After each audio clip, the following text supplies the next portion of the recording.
Hello and welcome to another edition of the Door 14 Hockey Podcast. I'm your host Marty alongside John Hello. and Aaron. Hello. Well, boys, how you doing?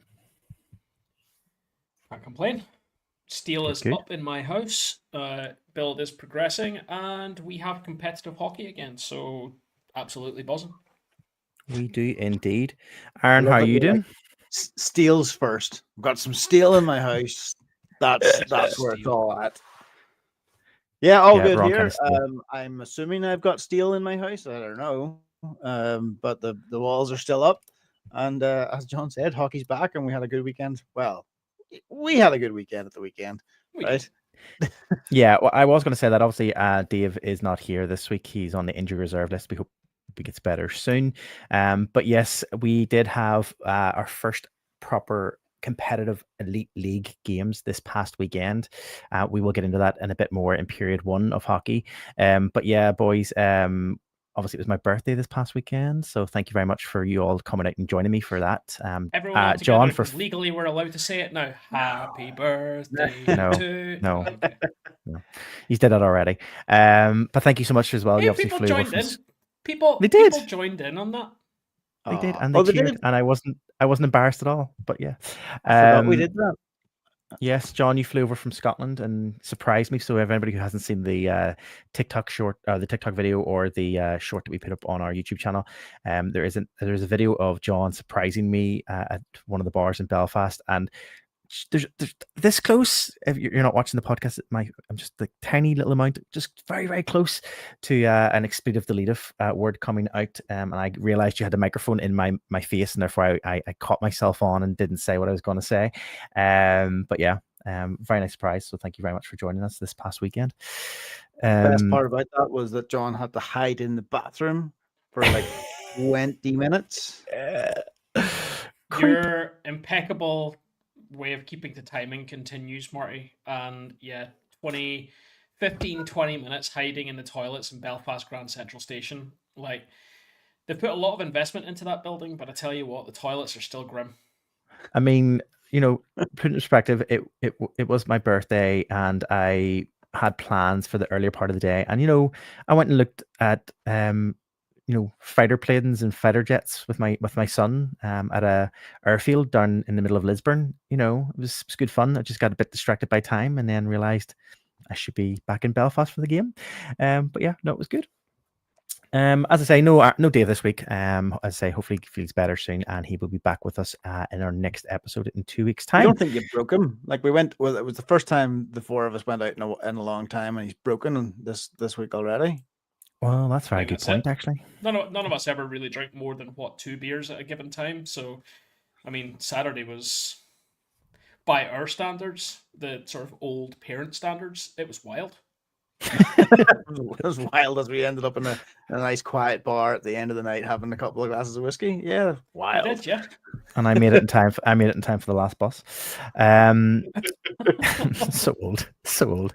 Anyway, for anybody who is new to the podcast, our podcast takes the form of 3 periods: period 1, 2, and 3, similar to a hockey game, where we break down stories from right across the world of ice hockey, UK starting, and then over across the pond, and then just anything else kind of which doesn't have a real place goes into our last period of hockey. But before we get to that, I just wanted to bring up and talk about the passing of former Storm player Wade McLeod. The Manchester Storm put out a statement this past week. I think it was actually yesterday, 2 days ago. I think it was 17th. Yesterday, saying that they were heartbroken to learn the passing of former Storm player Wade McLeod. True warrior, and his spirit will live forever as part of the Storm family. Deepest condolences go out to his wife Carly, his 2 daughters, and all of Wade's loved ones in this incredibly difficult time. As always, anytime a player unfortunately passes away in the Elite League or across the UK, across the world of hockey, we always like to just pay tribute to that player, and also just put a quick stick tap to each of those players. It was a young player gone too soon, and he will be missed very much so. Here. Boys, with that, let's get stuck into period one. Let's not hold back. Let's get stuck into period one. We have a lot to talk about. We want to run through the first weekend of action and a few stories that have popped up over this past fortnight. So let's get stuck into period one of hockey.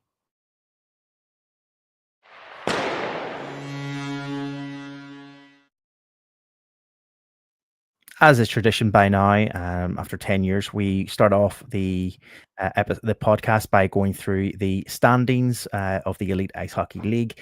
It is only the first games played, first weekend is past, and the first league game has been played. So it's very, very quick to run through.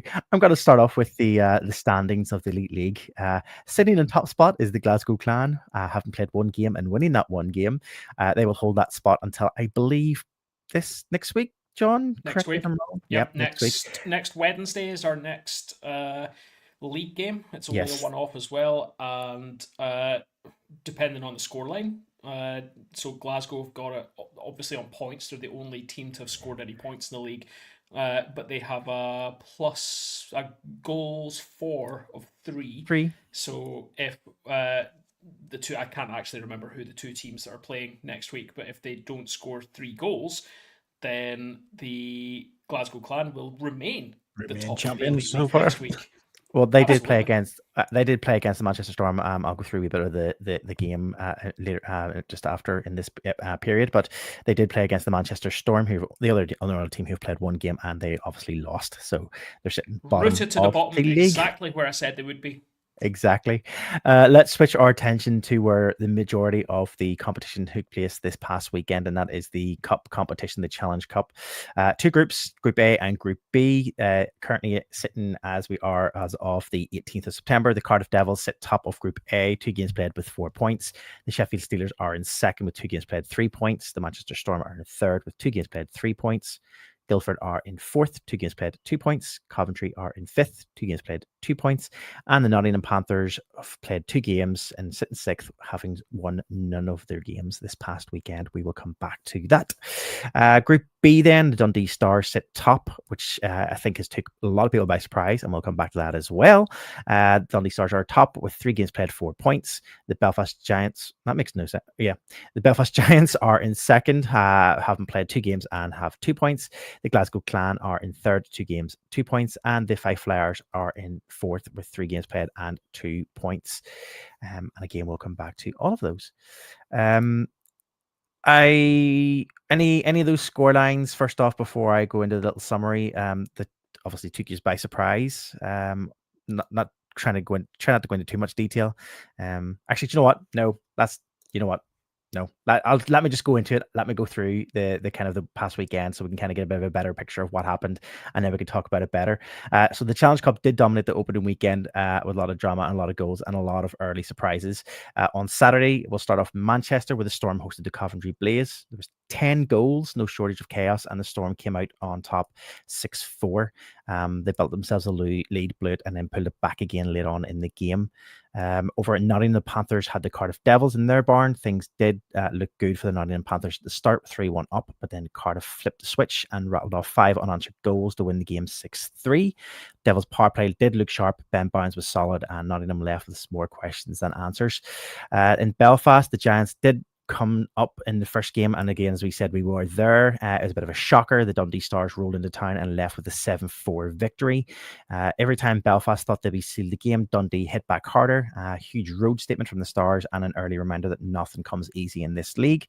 And in Sheffield, the Steelers faced Guildford Flames. 2 periods, it was tight, but in the third, Sheffield turned it on, banging in 4 unanswered goals to win 5-2. Statement start from that team there. On Sunday, then, the Cardiff Devils took on the Sheffield Steelers, this time in South Wales. Nothing between them all night, and it went into OT. The Devils edged it 3-2. In Scotland, then, Dundee weren't done. After shocking Belfast at home on Saturday, they hammered Glasgow 6-2 in Dundee. That's 12 goals in 2 nights. The Stars have a very, very early story to the season. Belfast steadied themselves and won 4-1 over the Fife Flyers. Thankfully, I think they needed that for that second game.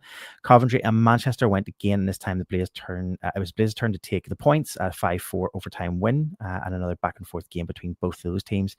And finally, the Guildford Flames bounced back from their Saturday loss with a 5-2 win over the Nottingham Panthers. Nottingham ended the weekend 0-2, so a lot of pressure on them. The takeaways from that weekend: Cardiff Devils had a perfect start, 2 wins. Dundee made a statement weekend. Nottingham Panthers, 2 games, 2 losses. 11 goals conceded, so it's a bit of a brutal start for them. Belfast split weekend, beaten by Dundee, which came as a massive surprise, and steadied against Fife. Sheffield strong win, tight overtime loss on the road, but do look a bit balanced and a bit dangerous coming into this season. And Coventry and Manchester, fireworks, 19 goals, 1 win each. So that was a very interesting one. And last night, which was Wednesday the 17th, the Glasgow Clan played the first game against the Manchester Storm in Elite League action. Clan fans went home happy with a 3-2 win to take the first league point of the 2025-2026 season. John, Dundee, hot start, 2 big wins, 13 goals in a weekend. What's your thoughts on Dundee? I mean, if you're a Dundee Stars fan or you're Mark Lefebvre, you can't ask for more. That is precisely the kind of start that they would have wanted. The game against the Giants is the biggest surprise of that entire weekend for them. To come into Belfast and skate away in the way that they did. The Giants never looked on the front foot. And I get to say that because for the first time in a long time, I was actually at a game. It was a very disappointing game from a Belfast Giants fan perspective. We just never looked at the races.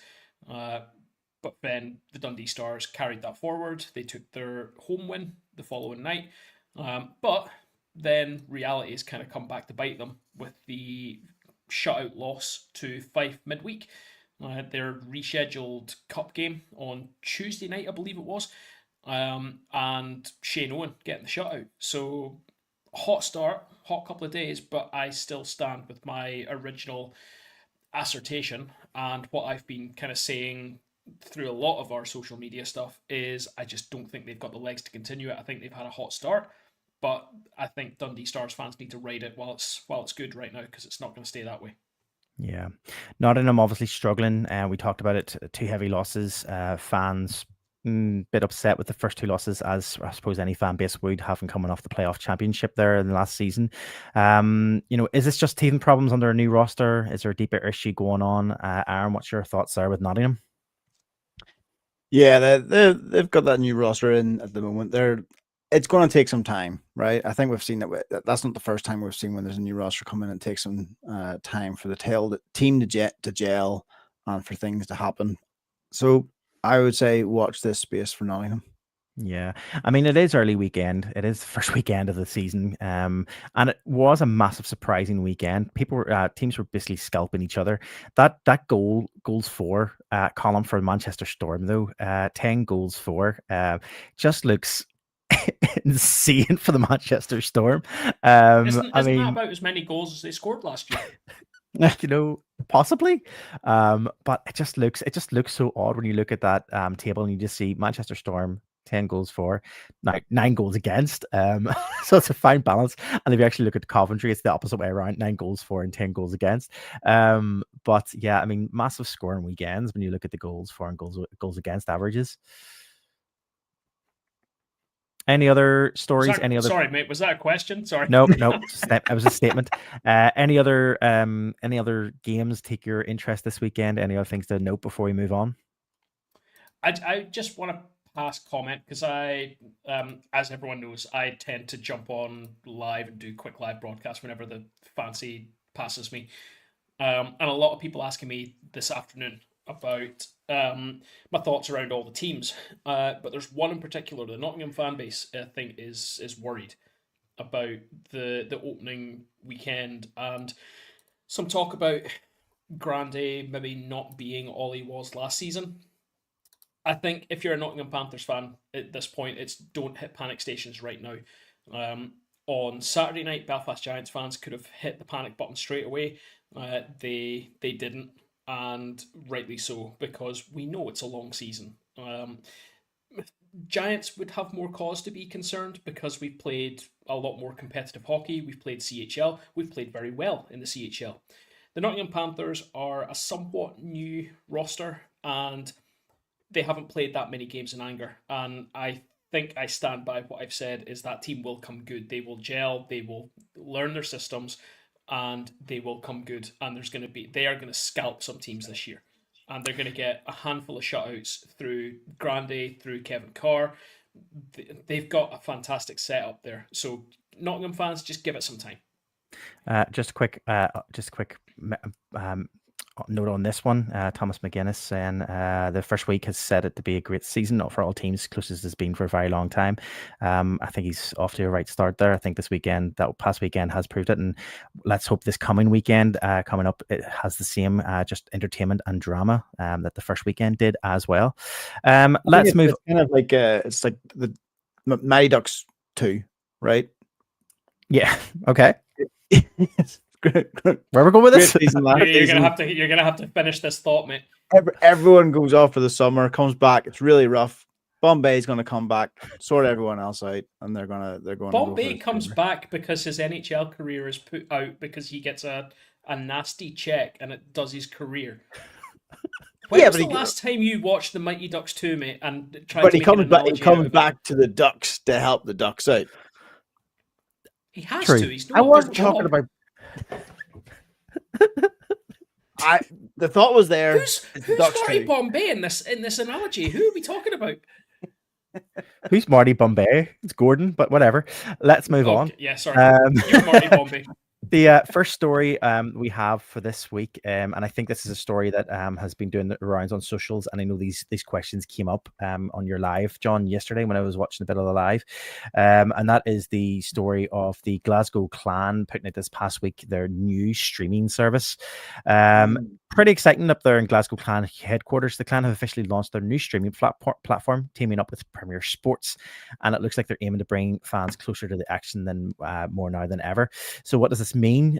Fans can now watch every single home game, whether it's Elite League or Challenge Cup fixtures, and it's not just about the games. They're also throwing in behind the scenes content, exclusive interviews, and weekly podcasts. Basically, if you want to feel part of the team and be closer to everything, this is what you'll be wanting to do. The subscription options are pretty flexible. You can go with a £15 Game Pass for one-off games. They have a monthly subscription with no contract for £25 a month. Then you have two options for a year-long plan, either paying £10 a month for a 12-month contract or paying £100 for an upfront overall cost, so one-off cost of £100, and that covers you for the full 12 months.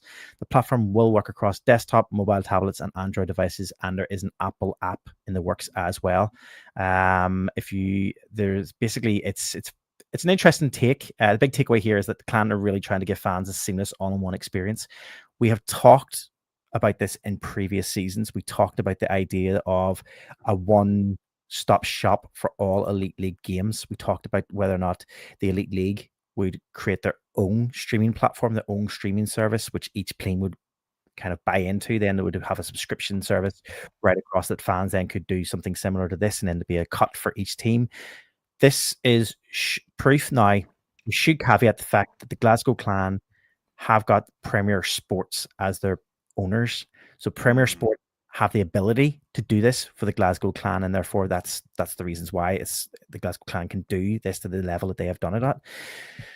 But boys, I mean, let's look at it first and foremost.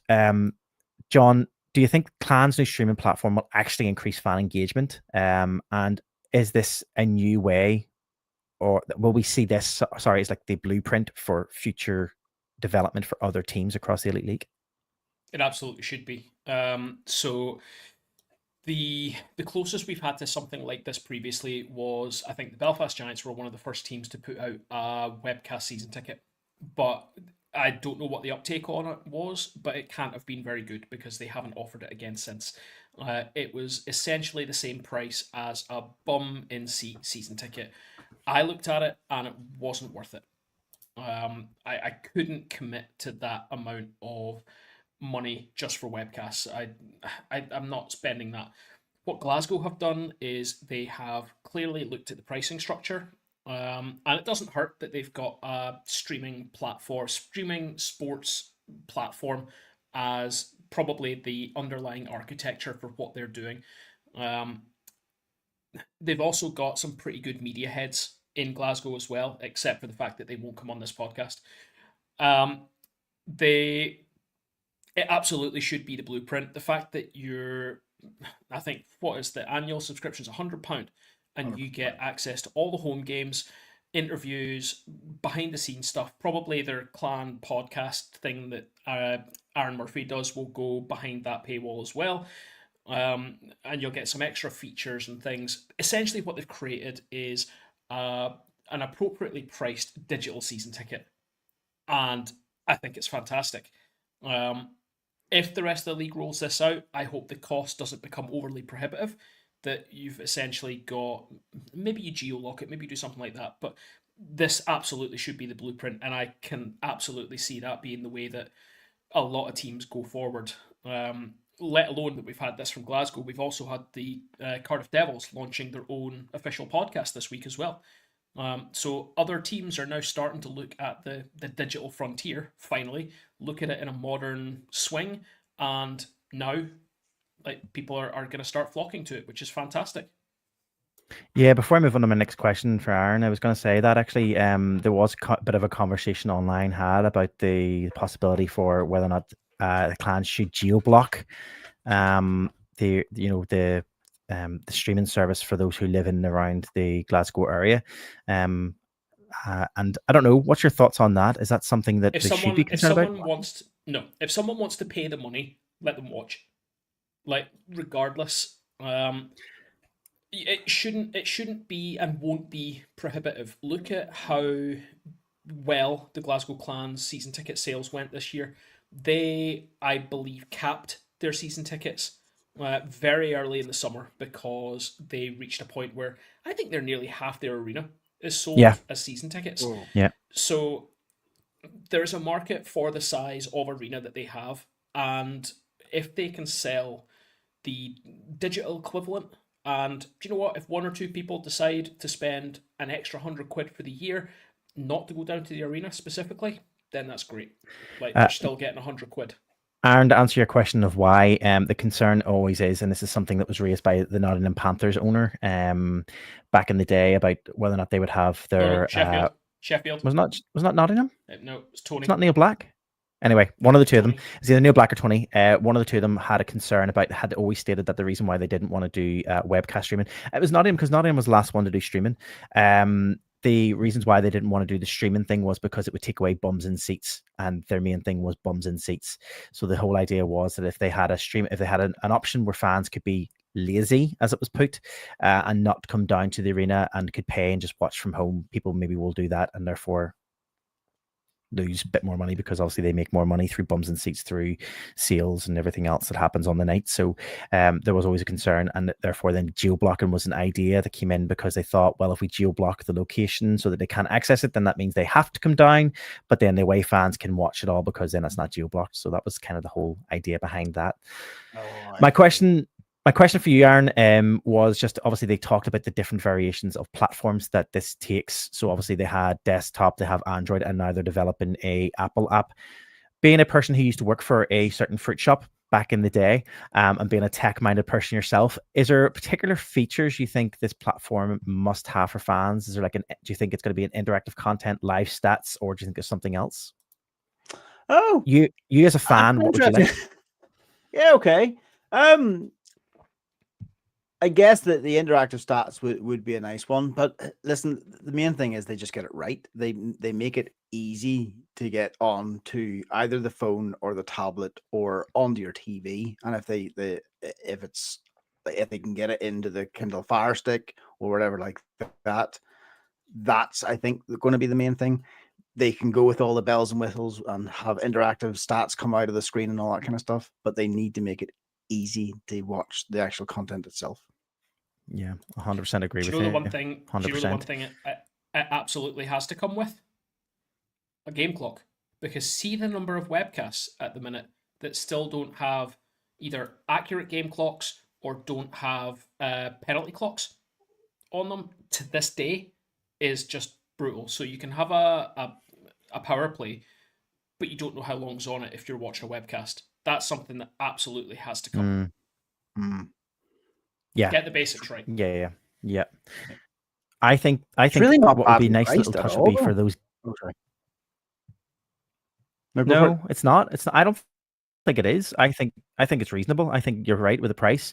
I think what would be a good feature, which I would like, would be just on those game nights, so those weekend game nights where all 10 teams are playing, having like an out of town scoreboard type thing that's running down the side where you can see something like almost like a flash scores type idea where it pops up on the side so you can see and keep track of the other games that are going on in the scores. That would be really handy, especially not that it's gonna, no offense, clan, but if it was coming toward, if it was, for example, Belfast, Sheffield, Nottingham, whatever, you're coming towards the key part of the end of the season, you're watching your game and you're wanting to keep a little side eye on the scores because it really matters about what the scores are going on, especially tail end of the season.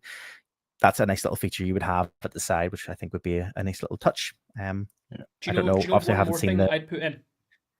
One more thing that I'd say: figure out what your stream delay is, and then slightly after that, do your flash scores updates. Yes. Oh, 100%.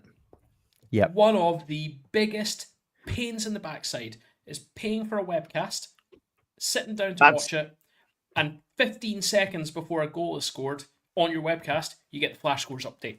Yeah, that's not going to be down to them, though. That's going to be down to you and your network. So I'm where you are. No, because isn't that? Well, I suppose because isn't the flash score? We've all watched a game where we all get different times of flash updates, and we've texted different times. It wouldn't be as simple as that, I'm afraid. You would have to delay the flash score updates by a minute. Fine, do that. I always did wonder: is it volunteers, like fan volunteers in the crowd that update the flash scores, or is it actual? Honestly, no idea, but I don't know if they maybe run it off the Elite League's game center. Maybe. I think that might be how it works. That they're just getting a feed from the Elite League game center. Interesting. I know. We're probably on the point of moving on from this topic. I want to go back to the geo blocking it. That doesn't make sense to me at all. Especially, I appreciate the idea of letting people from other places around the country and all watch it, but again, let's say it was the Belfast Giants, and they done the same thing. To block people from Belfast to be able to get that wouldn't make sense, because it would be the people that come to the game are the season ticket holders or people that just want to go for a night out. It's about the atmosphere. The people that are going to buy the stream are the people that can't make it. They've got a young kid, John. They're not, or Anne Marie as well, or there's other reasons. So you buy the game at that point. I think the other issue with this is that they're not just offering a webcast here. This is a fan experience, so this is specifically for clan fans. So there is content on that the 9 other sets of fans across the league are just flat not going to be interested in. So the idea of geo-blocking the Glasgow area to this form of subscription is just nonsense. That's a massive point. That's like a view from the bridge saying you can't subscribe if you're a Belfast fan.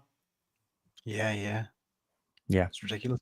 I was trying to work at it. Now we've only got 5 games with 5 from Braehead, but I was like, should I subscribe to this?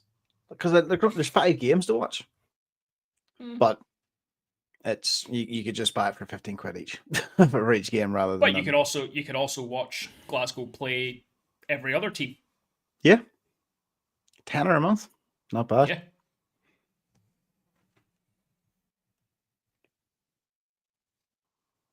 Oh no, is Marty gone? Okay. He's waiting patiently there, but there is some wild delay here. I'm back. Hello. Oh, there is an insane delay to Marty, isn't there? It's all right. We'll just delay. He's dropped off. I did wonder because it did seem like there was a substantial delay to him earlier on in the podcast. I am not prepared to take over, but anyway, let's just do it and see where we go. Sorry, I keep getting distracted as well because there is a spider the size of a small dog just crawling under my chair, which is really disturbing. Everyone give John a round of applause for not screaming like a girl. Not that would be a bad thing, but screaming. The worst part, I'm not joking, it's like that big. But the worst thing is I'm going to completely forget about it. It's going to be under my chair. I'm going to move my chair after the podcast. Or the worst thing is one of you tells me later on, that thing's crawling up your shoulder, up your face, on the door behind you, whatever. It's just going to do something crazy like that. Anyway, let's talk hockey. That's what we're here to talk about. Aaron, let's have a quick little chat about a retirement when it isn't actually a retirement. Retirement. Yeah. So, the Glasgow Clan, through the summer, announced the signing of defenseman Brady Keeper. He was all set to join the Clan. And then, right as we got towards the start of the season, it was announced by the Glasgow Clan that Brady would no longer be coming to join the Glasgow Clan and would, in fact, be retiring from the game entirely at a remarkable age of 25. This was put down to injury and an inability to recover fully from this, and basically to look after his health for the rest of his life. Marty's back. Hopefully there is not the insane delay this time. It looks better this time. He waved quite quickly. Now, since then, everyone kind of got over that. Everyone forgot about it. And then a couple of weeks ago, Brady's name came up again. And it was in a signing announcement by the South Carolina Stingrays of the ECHL. Guys, I'll throw it out there. What are your thoughts? Marty, you've snuck back in here. What are your thoughts on Brady Keeper, his retirement that wasn't a retirement, and his new signing in the Coast? I mean, Glasgow's not that bad. I'm just gonna say, well, ran through, whatever, ran through. It's not that bad, okay? Like, I know if you wanna, if you're just not happy, then you don't want to be in Glasgow. I mean, just say you don't want to be there. Don't go, you know what? I'm gonna retire. Gonna get out of my contract by retiring, and then literally weeks later be like, you know what? Yeah, actually, I was lying, and I'm back. I mean, yeah, it's just ridiculous. I mean, no wonder the fans, whenever this was announced, were just like, oh, what's going on now? And I'm sure the Glasgow management team were just also looking at this, being like, sorry, what happened there now? I mean, it's just a pure. I think I messaged it in our group chat. I think I said a 4-letter word. But I just think this was just a pure mess. The 4-letter It word really being was. what? Yes. What? Yes, exactly. But yeah, Brady Keeper. I mean, you know what? Look, listen. If you go away, you feel it. You feel it at the time. If you feel like, right, I can't. I'm not mentally in the right place to continue my career, and therefore you make a decision at that point that you want to retire because you're just mentally not in that place, and you feel it. You're going to struggle with rehab and rehabilitation and getting yourself back into the shape that you need to be in, and you feel at the time that your mind or your head is just not in the place to actually kind of do the work to do that, and you genuinely believe that it's not going to be possible. But then you get home, you're around the people that you love, you're taking a few weeks off, you're getting a chance to kind of just rest and rehabilitate and everything else, and then you change your mind. Like, we know, we've seen players before who retire and who get the itch, who still want to play and return a season later to come and play. You mean David Goodwin, don't you? Yeah, and also Tyler Beskorowany as well. He went away for half a season, retired, and then the Giants reached out to him, and he was like, you know what, I want to play again.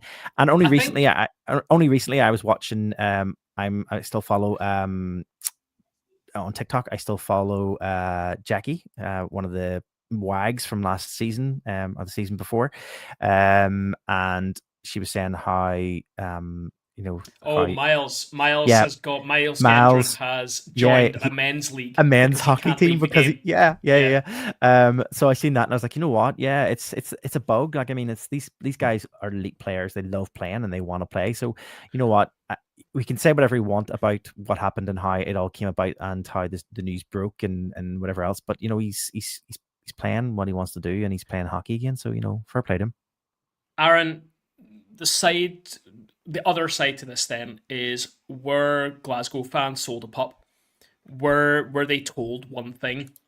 Was this announcement about retirement, were they sold a pup? And was the reality just that he said, I'm just not coming. I'm not going to fulfill this contract that I've signed. We all know that Elite League contracts aren't worth the paper that they're signed on, if they're even signed on paper anymore. And did someone in Glasgow just think, it's all right, even if he signs somewhere, nobody will notice it. It'll just be a little tweet from a little team and nobody will see it. And lo and behold, there are so many outlets like the Elite signing or Elite Rumors and all the rest of it now who basically keep an eye on all of this. I don't know how they do it, but they just watch for all these names to come up. It got into the Clan fan base, and straight away a lot of Clan fans were going, aye, right, yeah, like he retired, dead on. You sold us a pup there. I would hope not. I'm going to try to be positive intent here, because we have had many times in the past where, whether it's a signing or whether it's something like this, as you say, it always gets out. There's always someone that finds the piece of news or finds that random tweet and it gets out. So if that's what the Clan did, shame on them, because it's daft. There's no way it's going to get past the fan base, not just the Clan fan base, but the entire fan base of the AHL, right? I don't think it's. I would like to think it's not that. I do think where Marty was saying about, okay, it's great that he is playing hockey, and I agree. Actually, it's good to see that he's continuing to get to play hockey, even if he did have the injuries. He's feeling in a place that he can play hockey. It's the timing of it. You're talking about the other players that had retired and all that, and it's half a season or a season later, and they're playing again. Grand. This was weeks. Yeah. Yep. So things have to have already been in play. Yep. Agreed. Very true. Marty, do you want to take over for the last story here? Yeah, I just wanted to pick this up. Anthony's 100% right. As a fellow wrestling fan, I find this quite funny. Hockey players, like personal wrestlers, they don't retire so much as stop getting called for things. 100% true. Yeah, last story for me. I know you've got one more, John, before the end of period one. But this one is a story that kind of riled up the fan base of the Elite League this past week. The Elite League put out a very questionable post on all of their social media channels. They took AI. Not like them. Now, we all have our opinions on AI, but they did a thing where they took AI and they asked AI to simulate every regular season game 1,000 times and give them an average result to indicate who would win basically the league this coming season. The league put out the AI version of who would win, and they had the Steelers top. The AI had felt that the Steelers first, then the Giants, Panthers, Devils, Clan, Blaze, Flyers, Flames, Storm, and Stars last. But this took. They took a lot of grief for this. Not only did they do this, but then they had a fan poll as well. John, you have the fan poll there? Yeah, you do. The fan poll was also a bit of a baffling one. They put out the fan poll. The fan poll was the weirdest one during this off season. Yeah. The fan poll was the weirdest one because the way they posted it was very, very strange. So the one I've put up on the screen, which is the one on the left for any of you watching the video podcast, they amalgamated the predictions of the fans from all 10 teams across the league. Now, quick run through. The fans across the league believe that the league will go like this. They believe it will be the Giants, the Panthers, the Steelers, the Devils, the Blaze, the Flames, the Clan, the Stars, the Storm, and the Flyers. Completely different to what most are thinking. But that's not the strangest part. They also posted the predictions of all 10 fan bases individually into what quickly became almost entirely meaningless social media posts, because the vast majority of teams had themselves, let's say the top 5 more or less had themselves as top. Interestingly enough, not the Cardiff Devils fans. They actually thought the Belfast Giants were going to win the league. But the vast majority were putting their own team up the top, and then the rest follow. The second, or the other one that they then put on, was the media standings, Marty, which I've put there as well. So I can tell you what the Elite League media, of which we took part in this as well. I don't know if you guys are aware of that, but we took part.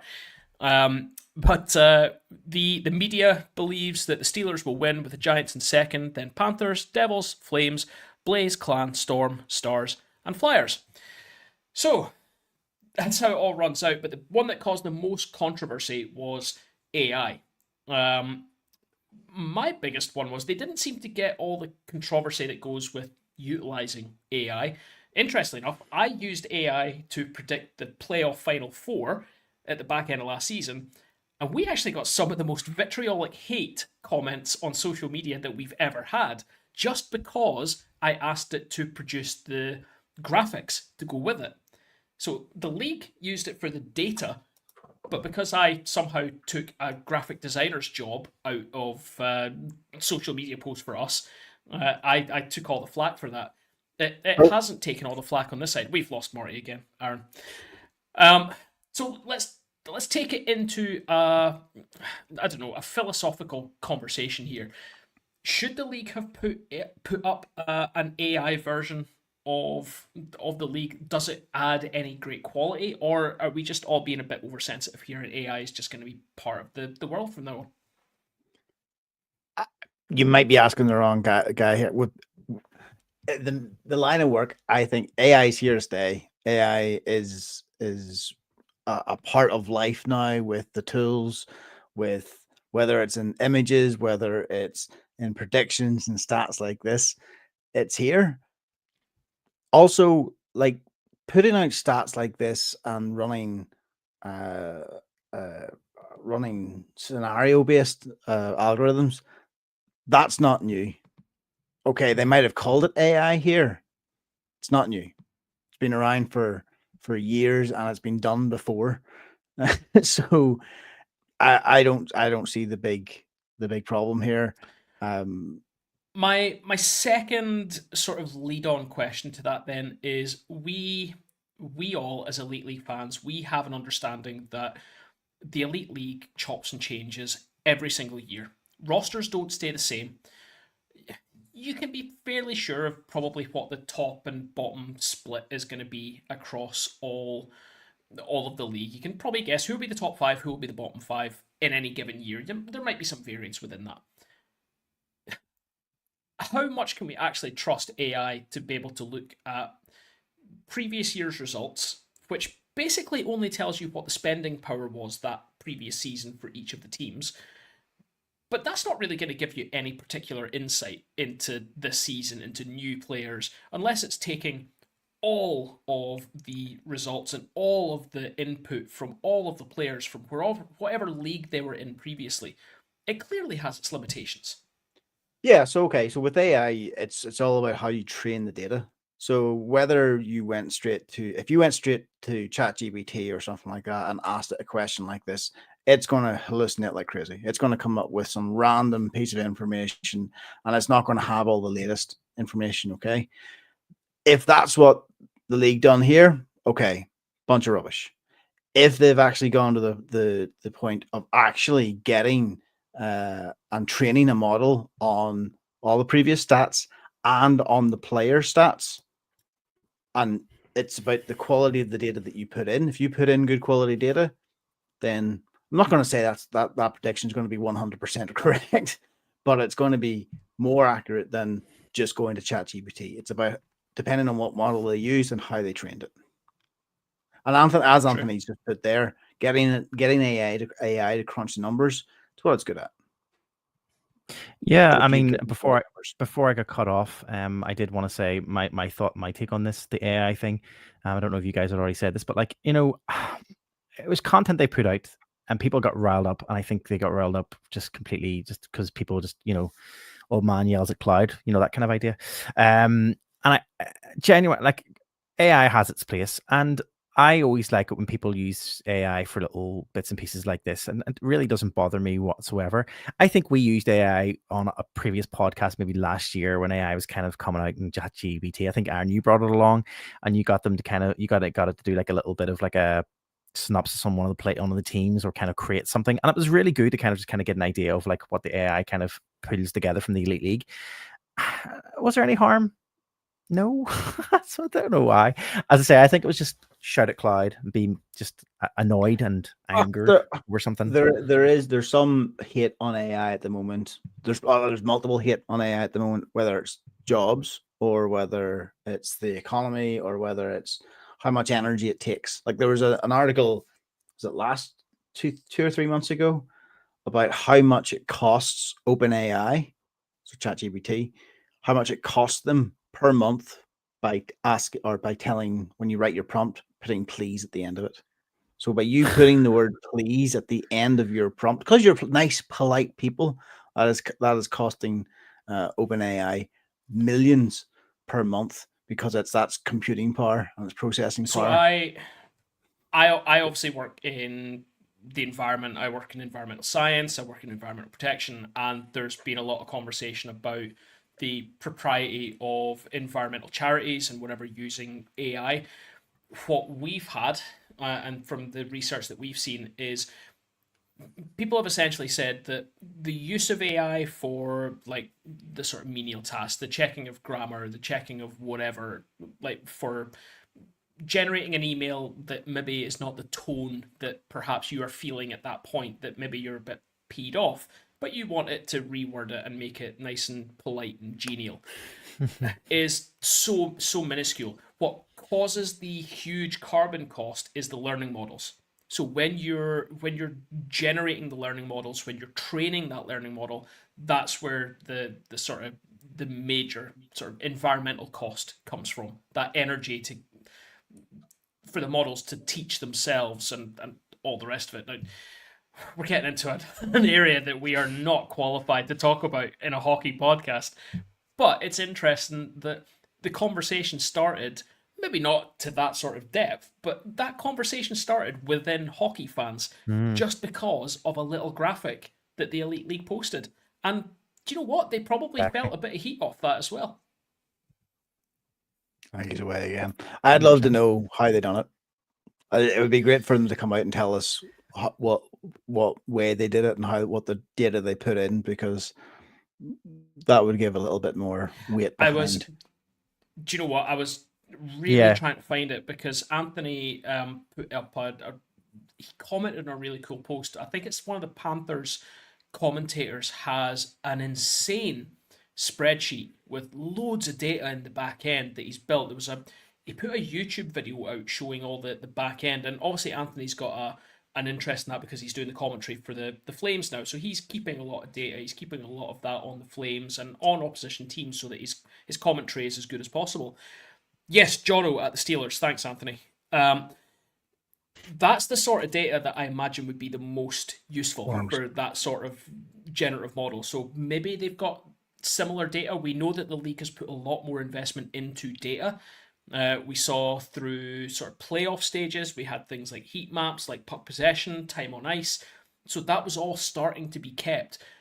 But the question sort of remains that I asked you before is how are they doing that for players that have not been part of this league before? So how have they got that data? Where's that data coming from? And is that data not all accurate? on the player stats site?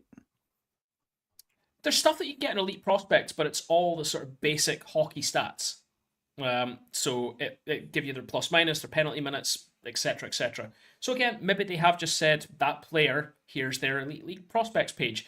Take that data, add it to the Sheffield Steelers. Here's this player, add it to the Coventry Blaze. Maybe that's what they did, but we don't know. And look, someone asked me about transparency in the Elite League on a TikTok live a couple of days ago. We're never going to know. They're never going to tell us.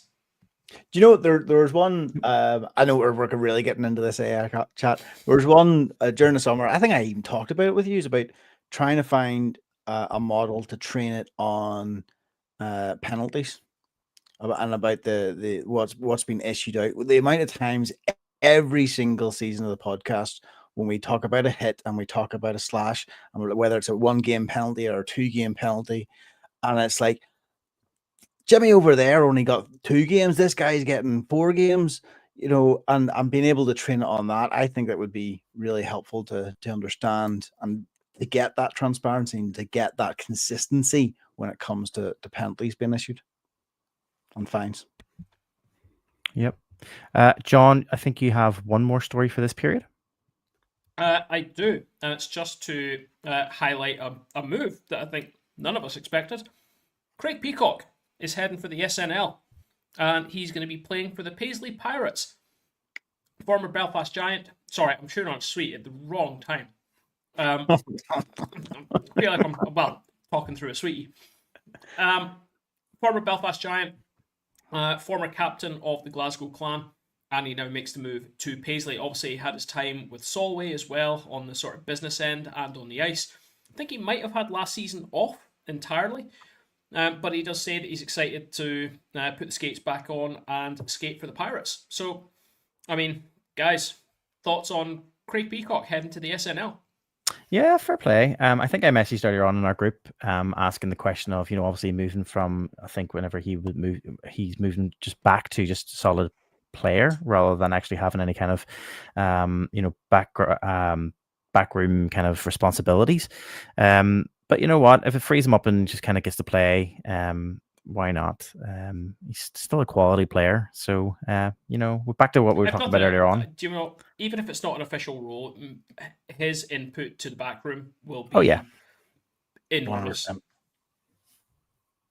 That was going to be my point.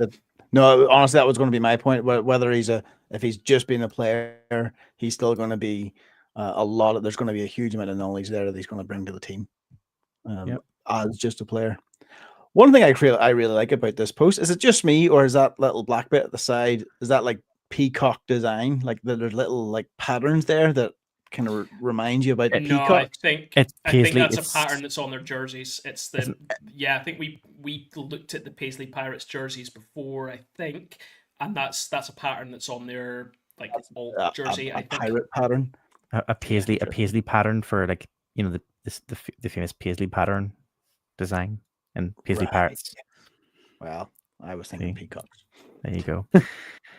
Okay, boys, I think that is the last story for period 1. So what we'll do is we'll swiftly move on to period 2 and take a look across the pond at stories going on over there.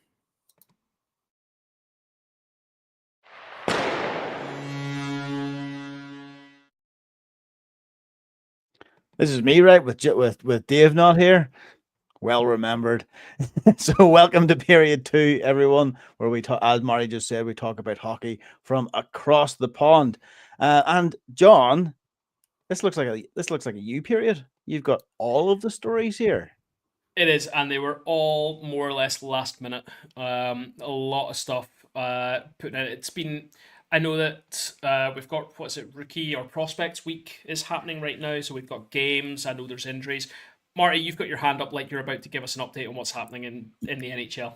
Thank you. Yes, I was going to do a quick synopsis of the last 2 weeks in the NHL, just touch upon a couple of the key things that are going on. This is not going to touch upon everything, but we'll kind of give you kind of some of the key headlines that have been going on for the last 2 weeks. As John said, NHL training camps have officially started this week. Pittsburgh Penguins have named 69 players to the 2025-2026 training camp roster, including obviously Sidney Crosby, Malkin, Latana, and then a lot of newcomers as well who are going to be attending that. Chicago Blackhawks have opened their training camp, blending experienced NHL veterans with a wave of promising rookies. Their move this week will look to see about trying to see which of those rookies can fill spaces and also then hang with, I suppose, the season players as practice begins. And in New York, we will come back to this later on in period 3, but to commemorate the 100th anniversary, the Rangers have unveiled special centennial uniforms as part of their big celebrations this coming year. So that has been talked about, and we will look at those in period 3. Trades and transactions. Columbus Blue Jackets announced that they had acquired Ivan Ventikov from the Philadelphia Flyers in exchange for a 6th round pick in the 2026 NHL draft. And in Montreal, the Canadiens traded goalie Carey Price to the San Jose Sharks for defenseman Gannon Lacroix for a 5th round pick in the 2026 NHL draft. Also, a lot of talk this past 2 weeks on contract extensions and contract talks. Chicago Blackhawks defenseman Wyatt Kaiser has signed a 2-year, $3.4 million extension to his contract. And in St. Louis, Nathan Walker has linked a 2-year extension deal worth $1.75 million. So he will continue his presence there for another 2 seasons. The big one that has been making the headlines, that has been talked about, is obviously the Connor McDavid situation up there in Oilers County. Connor McDavid is entering the final season of his 8-year, $100 million contract, which is $12.5 million average annual yearly with the Edmonton Oilers, and he will become an unrestricted free agent this coming July 1st to 2026 if he doesn't sign a new contract with Edmonton. Now, the Oilers are confident that he will remain as part of the team beyond this season, emphasizing that McDavid's future is top priority for the organization. However, what's interesting, and this could just be a bit of a play to see how much he can get out of the Oilers, McDavid's perspective is that he's indicated that loyalty, family, and opportunity to win are the key factors that are going to make his decision process. He has stated that while he will look at a potential for a new contract with the Edmonton Oilers, he will obviously keep his options open, and he has stated that he has no rush to make any decisions about his overall career at this time. So that is a very, very interesting one as well. Boys, that's it. Just quick synopsis of the last 2 weeks, some of the key stories that are happening. And John, I'll hand it back to you. Very, very nice. Just want to add the McDavid situation. Did you all see the Canadian Prime Minister's press conference where he made mention of it? So he talked about there's a trade war, there is a signing issue, and the whole thing was about Connor McDavid, and he was basically saying, Connor, if the government can do anything, tongue in cheek now, I think, but saying, Connor, if there's anything that we can do to make the decision easier for you, the Canadian government stands ready to assist. Basically, so he's basically putting the economic strength of Canada behind keeping McDavid north of the Great Lakes. Very good, though. So it was very good. Guys, let's stick with big names in the NHL then, because this past week, possibly one of the biggest PTO signings ever was made in Pittsburgh, and this was the news that Marc-Andre Fleury has been signed to a professional tryout contract with the Pittsburgh Penguins. Now, he is expected to play in an exhibition game against the visiting Columbus Blue Jackets. In fact, he may have actually played in that game, because I think this story is a couple of days old. It was signed the 12th, so he may well have played in it. I have not researched this very well. But guys, it looks like he's going to get his full circle moment and go back to Pittsburgh and finish off his career in the yellow, white, and black of Pittsburgh. so he said that it would be nice to have Dave here for this, but yeah, he set out to set on practice on September 26th. Oh, okay, there you go. Sorry, that's right. It's in that story, isn't it? I've just literally read the story. it. So he's he's expected to play on the 27th. So next week is when he's expected to play. Like I say, it would have been nice to have Dave here to talk about it. Obviously, he finished off his professional career, technically, playing in Montreal. Not Montreal, Minnesota, that other M. But, guys... I saw him play. Last time I was in Boston, I saw... And am I misremembering? He retired last year, right? Yep. Yeah. So we've seen... coming back. We've seen this before. We've seen this before a few times where key players who are franchise players for specific teams have been signed to honorary or little kind of one-off contracts for like one-off games, just so that they can say that they ended their career with the team that they become synonymous with. So this is no different, No? Have I gone again? No, you're here. Okay. So this is just another one of those ones where they continue with, getting to play synonymous teams that you've become, you've become name household names for. So again, it's great. I did see that they had to release additional tickets for this game, and the prices for the tickets jumped to $180 resale price for these games. Jeez. Listen, he's good, but I'm not paying that, and I'm also not flying out to Pittsburgh for it. So all the best, and I hope he enjoys his sort of full circle moment as he goes back to Pittsburgh. Did you see the signing photo? Actually, that was one of my favorite things of the entire thing. I don't have it here to show, but basically he was at his kitchen table with a couple of miniature Stanley Cups and his Stanley Cup rings on, and was signing his contract there. at the Yeah, same I've seen time it. with I think like a Pittsburgh Sippy Cup or something as Yeah. well. While he was signing it, it was well worth it. Guys, let's Right. move on, but let's stick with the NHL right now. Something that I think we've all agreed we actually quite enjoyed was the World Cup of Hockey. And the news breaking from the NHL and the NHL Players Association is that they have opened up the formal request for proposal period for host cities for the next World Cup of Hockey in 2028. This follows the successful completion of an expression of interest phase that was launched in June of this year and received an overwhelming response. They are now taking forward applications from North American and European cities. So they'll be having 2 sessions. They're going to have a session on September 17th and 18th, so yesterday and today. They'll be doing that in Toronto for the North American cities that are interested. And that will then be followed on September 22nd and 23rd in Zurich for the non-North American based cities. That's an opportunity for the NHL and the NHLPA to set down effectively what the vision is and what the requirements are for host cities.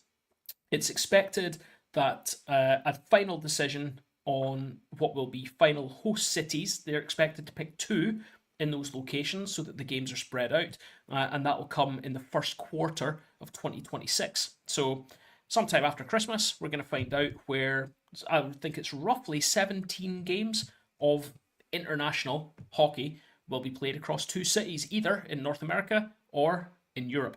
So, guys, if you had the opportunity, and knowing that it's going to be if it's going to be Europe, it's going to be sort of probably Western Europe, would you take the chance and possibly go and see some World Cup of Hockey if it was in Europe? Why just Europe? Why wouldn't you go do it in America? Closer to home, I Because it's suppose, in Europe. closer. Yeah. Cheaper. Do you know what? I mean, for an opportunity, I think we all had differences of opinions. When you said at the start about how we kind of like this tournament, I think we all had differences of opinions whether or not this tournament was actually necessary or needed at the time. It kind of felt like it was just filling space that didn't really need to be done. Will it be an opportunity then to go and see players playing a World Cup of Hockey? I mean, what's the difference between this and going and watching a World Cup qualifier? You know what I mean? Or World Cup, a World Championship qualifier. You know, you've got our Olympic qualifier. You know what I mean? It's just it doesn't. Yeah, I mean, if you want to go, I mean, it's an opportunity. It's the players. It's the Yeah, players. Now, granted, yes, but remember, yes, I know players, they're going to take part this year. I know they're going to take part in the Olympics. I know that, but we have no guarantee that going forward, the NHL could change its mind completely all of a sudden again on NHL participation in the Olympics. What we end up with here is a slightly different product as well, because they are all NHL players. They're all NHLPA players as well. So we get that very different makeup. Yes, they're usually box standard, but we get slight variations in the uniforms as well. The jerseys from the last World Cup of Hockey were fantastic. So if for that, that's the reason I want the World Cup of Hockey to continue on. That's why I'd like to see it keep going. Any final comments on that before I move on? No. I there was a huge amount of excitement around it last time, especially of course with American Canada. So let's keep it going. And John, if you want to go to Switzerland or Europe, count me in. Anthony's put in there the Spengler Cup is greater than the World Cup of Hockey. Do you know what? You might be right, but look, to each their own. I like everything. It's all hockey. It's more hockey. Let's have more hockey. Guys, there is one more story to talk about in this period, and this is news that began breaking yesterday and has since been confirmed. This is the news that Matt Petgrave, formerly of the Sheffield Steelers, has signed a professional contract over in North America, in the coast, to play for the Indy Fuel. That news was broken about lunchtime today, our time in the UK, early morning in North America. It was followed quickly by 2 statements, one from the Indy Fuel management themselves and one from Matt. I'll read the 2 statements before we have a quick chat. From the Indy Fuel management, they said that we are aware that Matt was involved in a tragic accident 2 years ago on the ice, where another player lost his life. No criminal charges were brought against Matt after this accident. After in-depth discussions with him and his previous coaches and teammates, we believe he should be afforded the opportunity to continue his playing career. We understand the responsibility that comes with the great support we receive from the community. We are confident that he will be a positive addition to our team and our city. Matt Petgrave also gave a short statement. I'm thankful to the Fuel organisation and the City of Indianapolis for allowing me the opportunity to continue my professional career in the sport I love. Guys, obviously this is going to raise emotive feelings for people right across the world of hockey, but none less so than here in the Elite League. We all understand social media can be a great place, but it can also be an absolutely awful place, and that has proven to be very true with this announcement. Guys, just before we talk any more about it, just your thoughts on Matt's signing with the Indy Fuel in Indianapolis. Marty, come to you first. Yeah, I mean, obviously, Matt has had, such a difficult time since the incident occurred when Adam Johnson unfortunately passed. And since that day, right up until 2025, April this year, 2025. So we're talking 2 years almost, to October 28th, 2023 to April 29th, 2025. Matt was at a point where he was under investigation that whole time. There was an ongoing investigation, which meant he couldn't leave the country. He couldn't basically bring in the money that he needed to bring in to cover his legal bills and everything else that was going on at the time. So, I mean, it's been a hard time for Matt. Two things. One, the fact that he's able to move on and kind of not move on from a point of view of forgetting what happened, because he's never going to forget what happened. And my dog is yawning over there. Right on cue. And obviously that's one thing, he's not going to ever see, that's never going to happen. But the fact that he is getting to the point where he feels that he can get back on the ice to skate again, to play again, that's a massive milestone for Matt. And I think that's a massive thing. And I think that should be applauded for the fact that he's had the ambition, and he's had the confidence, and he's been able to find that kind of motivation to get back on the ice again after what has happened. And look, listen, as you said, John, social media is a rotten place at times. We've seen what happened. A lot of that, don't know if it was bots, don't know what happened there, but there was a load of stuff that was hate. There was a lot of disgusting comments made at the time whenever it all happened, and the whole way through, anytime Matt's name was mentioned on social media, it was almost bombarded and bot spammed with negative, racial, really nasty comments. So for Matt moving forward, I mean, he's going to have to accept the fact that he's put himself back into public attention again by going out and playing for a team. This announcement is going to hit the mainstream news. It's going to be everywhere. The fact that Matt has taken himself away from social media is a massive, massive thing, and it's a good thing that he's not on social media, so he can't see that hate. I suppose my main take from it is that I think it's great that he has been able to have that ability to go back and play, and I think that's fair play to him for finding a team to take the basically that step to bring him back into the fold of hockey. Absolutely, Aaron. Anything to add there? No, John, just to kind of go on from what you kind of said, this is going to be, and this is a story that's going to get a mixed bag of emotions, right? We are ultimately very positive here that, as Marty said, it's great that Matt's getting back into hockey.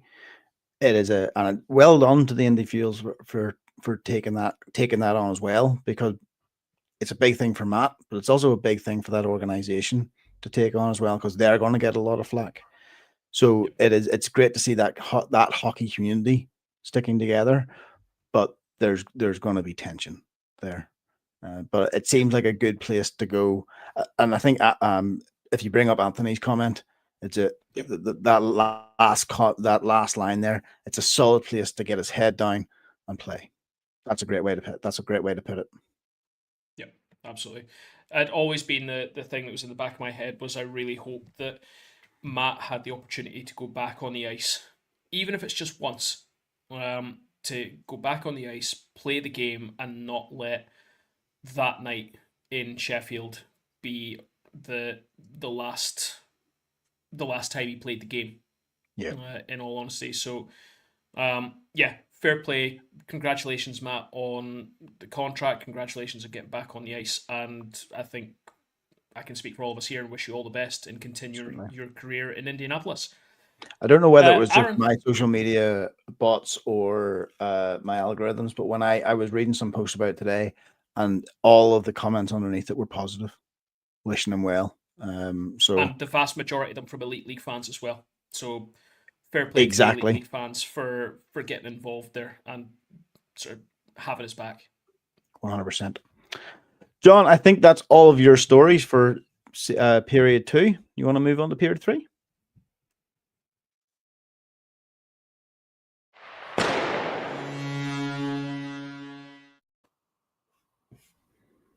Period 3 is our general Knocky News. News.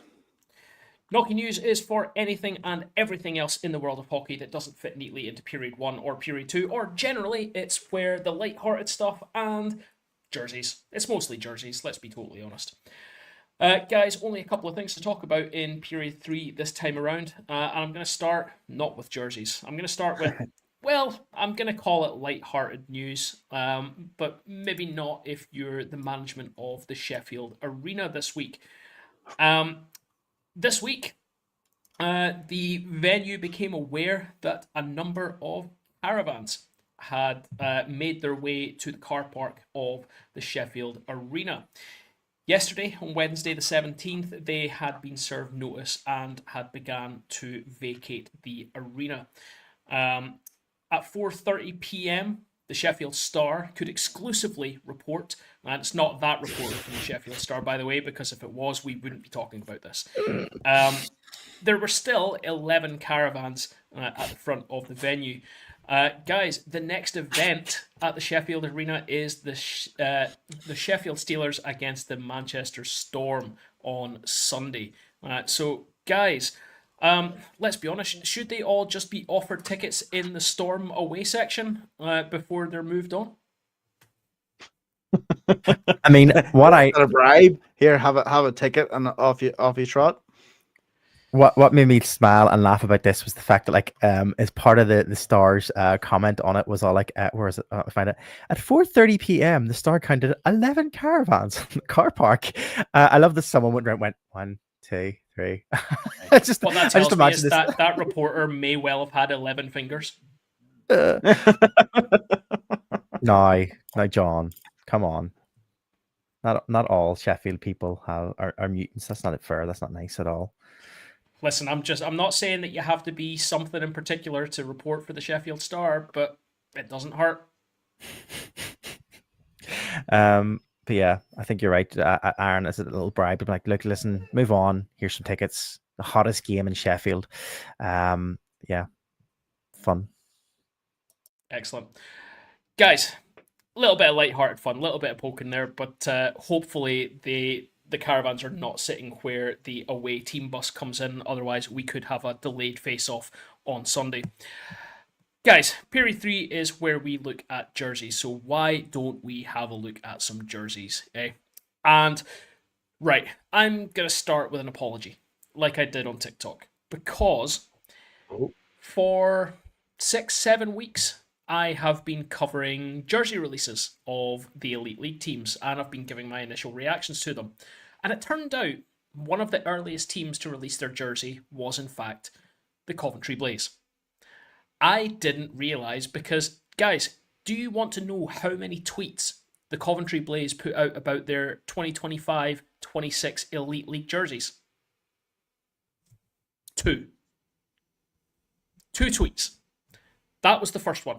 It was, here's our jerseys. Beautiful. Then they retweeted that. That's the second one. They're obviously super, super proud of their 2025-26 jerseys. But I've already given my opinion on TikTok. So, Aaron, I'm going to come to you first. We've got their home, we've got their away, and we've got their Challenge Cup jerseys. Do you have a favourite, or do you just hate them all the same way that I do? Can I can I actually interrupt quickly? Hi Theo. That's You like that find me. BBC advert. It's like It that is. BBC broadcast. It is exactly. I'm That's waiting for brilliant. Amy to come in like this. Great timing. Can I just interrupt and say I went back to have a quick look, John, and actually we did cover this Bye, on a Theo. pod. We did cover this on the podcast. Did we? Yep. Was I asleep? Yep, you brought it. You're the person who brings along the slides, and yep, we included this. I think it was episode 138. You wouldn't have Did heard Did you that. let me make these slides? No, And 13. Actually, do you know what? Lies. It was 137. It was the one before our 10th anniversary. right, so guys, moving on. You Uh, wouldn't so have if heard you wanna that, know- but Amy did shout at you. Like she's watching it. She's watching in the other room, and as I closed the door, all I heard was, "I don't walk like that."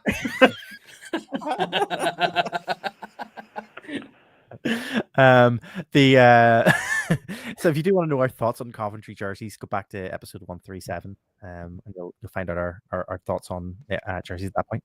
So we did cover this jersey. I was going to say they look very familiar. Yep, I went back to have a look.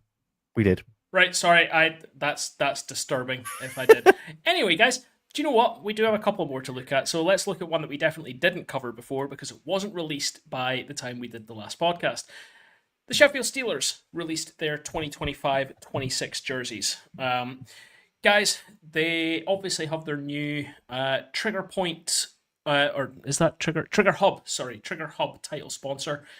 They've gone with the orange, the black, the white, and they have a special pink jersey this season. So black, I believe, is their cup jersey. Orange and white are the traditional home and away. Pink seems to just be an extra one. I don't know if they're planning on wearing it this season, but it's just a different colorway, essentially. So, Aaron, I'm going to come to you first this time. Again, My favorite is Marty won't interrupt you. So, give us your opinion on the Sheffield Steelers jerseys. The cup jersey is my favorite. The black and the orange. I think it actually looks quite slick. Yeah, the other ones are grand. The pink one's class as well. I think that's going to sell well. But my favorite is the black one. Marty?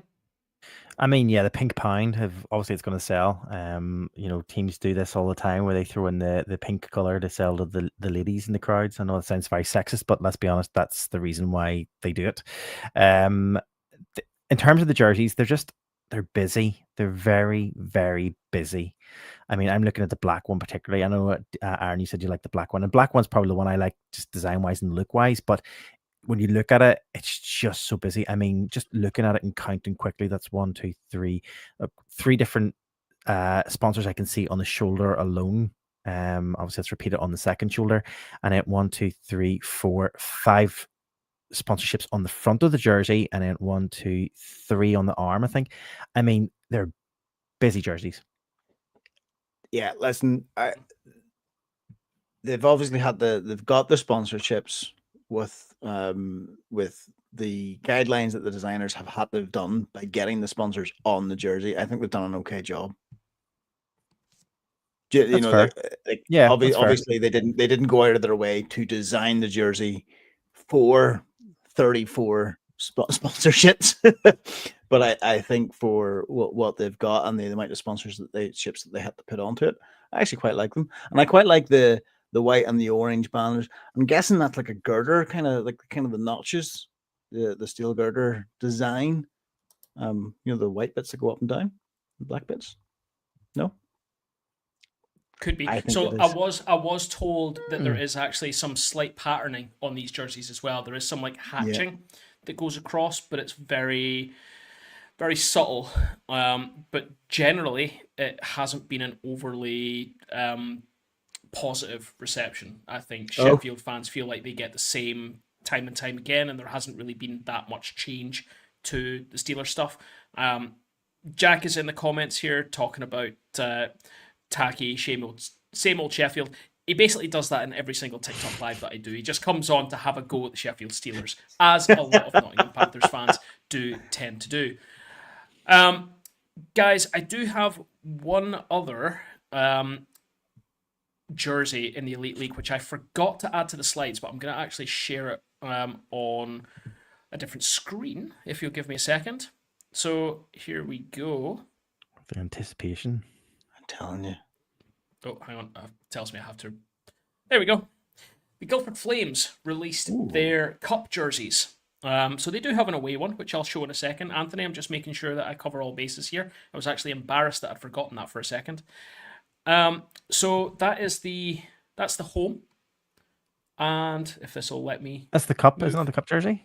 The cup, home cup, and away cup. Oh, okay. So They're they do very have nice. a home and away cup. Oh, wow. And Okay. actually, yeah, so that's my thinking as well, Aaron. This is the first time in quite a while we've seen a different kind of jersey from the Flames. I do like that away one, but I will be totally honest. That home jersey for me is the nicest. I think Agreed. it's stunning. Yeah. I do like that, as you say. I like that change to their main logo there at the front. There's just a nice subtle enough difference compared to the standard usual Flames jersey. And do I like you know it. the other thing? It's very clean compared to Yeah. the issue that you just had with the Sheffield jersey, Marty. That is a very, very clean jersey. And that's actually, not do you know a what? lot happening. It's actually a genius idea to do a home and away challenge cup jersey. I think they're the only team so far I've seen that's done that. I think most teams just do one standard challenge cup jersey that they play home and away in. So yeah, this is pretty interesting. Aaron, your wife has said something that I can't unsee now, and she said it looks like Tato crisps. Thanks for ruining one of the nicest jerseys for me, Amy. Thanks, Oh my word! The Irish Tato crisps. Yep. Wow. It does. Guys, that's Guildford, and I'm going to take us over to the NHL now. And this was pointed out this afternoon. The New York Rangers have, and Marty, as you mentioned earlier on in the podcast, they have unveiled their centennial jersey. 100 years of the New York Rangers. Guys, love them. I love them. They are like old school hockey sweaters, and when you talk about retro jerseys that we get in the Elite League and all the rest of it and other places that try to do retro, this is retro. Like that screams old school to me. So I was reading the information around the design of these jerseys. I was reading a little, you know, a lot of the teams now put out like a little, like, infograph about, this color is chosen for this reason. We did this for this reason. They have those types of bits pieces. So I was watching the one earlier on that the Rangers put out about this one. So the blue that they've used in the jersey for this one is the same color shade of blue that they used in the original Rangers shield back 100 years ago when it was found. So they've created the color. They've used the same colored blue as that original shield to create this jersey. On the neck, you can't really see it, but on the neck of the jersey, on the back there, the date and time of the first Rangers game ever played is printed onto the neckline of those jerseys as well, to mark the 100 years as well of the Rangers. But yeah, I think it's lovely. I genuinely do think it's really, really nice. And they've tried to kind of go back to the same spacing on the Rangers across the chest as was in the original Rangers jerseys as well, which has been another little information on the infographic they put out, which I should find out and send it to you. But yeah, it's really good. I like them. Very nice. Yeah.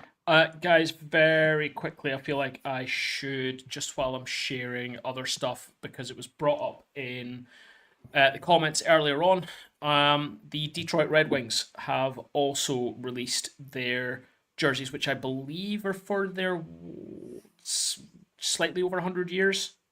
And this is them here. Ooh. These look nice as well.